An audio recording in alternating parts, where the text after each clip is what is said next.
So hello ladies and gentlemen, this is a very quick video tour of the new MINI Convertible, based on the new hatch that came out all the way back in March of 2014. The convertible's taken 2 years to get to this point, and it's due for release at the end of April 2016 in the UK.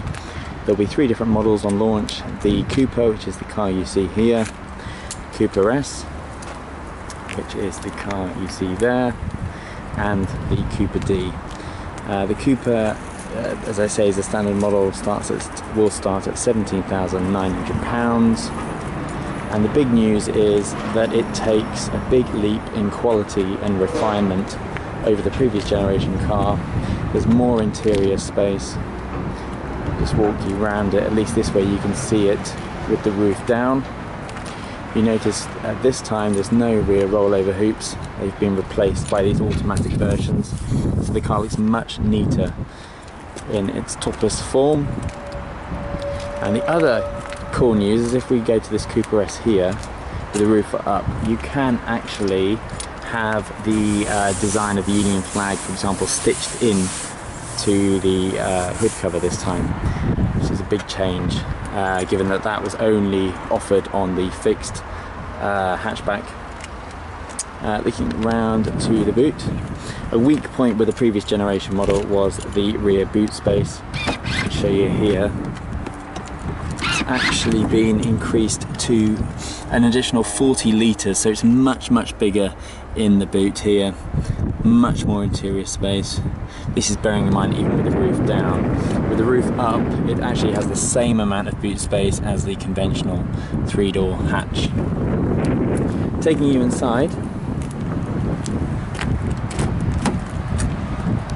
as I say, huge lift in the quality of the interior, and it's much more refined even with the roof down.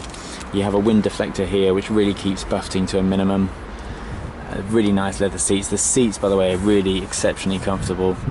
And this, being the Cooper, has the 1.5 litre turbocharged engine, good for about 0 to 60 in 8 seconds.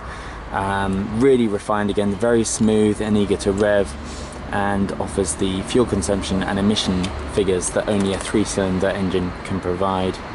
And just to illustrate, you know, the step up in the quality, you've got some lovely chromed seatbelt holders there. Just drop down into the car. Much more room in the front. Just see if you can see there at the back, we've got an extra 4 centimeters of rear leg room, which may not sound like a lot, but it does make a big difference. As with Minis now, the infotainment is contained all within this central dish, which used to be the old speedometer. Central screen is standard. And if we start the car, notice it started there on a button. If we go into reverse, you'll see we now have, and it won't work because my boot's down.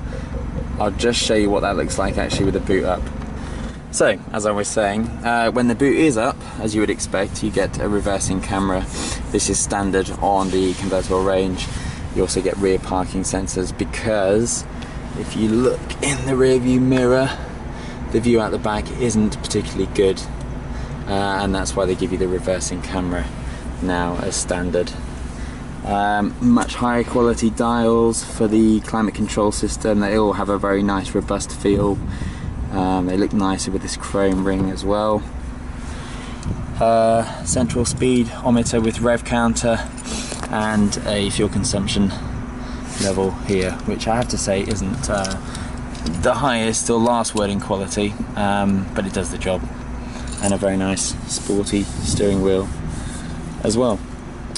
There will be a full review on the Cooper S and Cooper in my written document. I'll post the link below, but just wanted to give you an overview of the car so you can actually see it in a bit more detail, at least visually.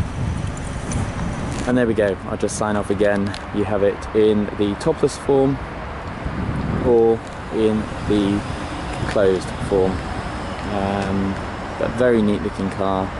It's also worth saying, believe it or not, that the MINI Convertible is the best selling convertible in the UK. This is a very important car for MINI, and I'm sure it will do very well indeed. Thanks for watching.